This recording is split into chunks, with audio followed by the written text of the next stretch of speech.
ಬಿಡಬೇಕು.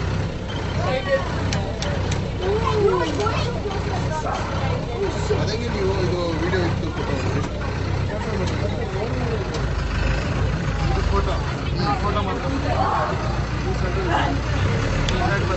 ಇಲ್ಲ ಇಲ್ಲ ವಿಡಿಯೋ ಫೋಟೋ ಎರಡು ಕಮ್ಮಿ ಕಲೆಕ್ಟ್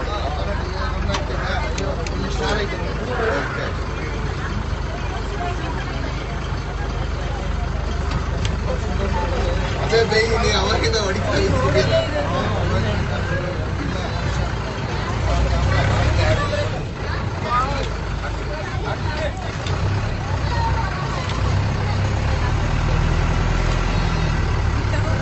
ಹೆಂಗ್ ಹೋಗ್ತಿದ್ದೀನಿ ನೋಡಿ.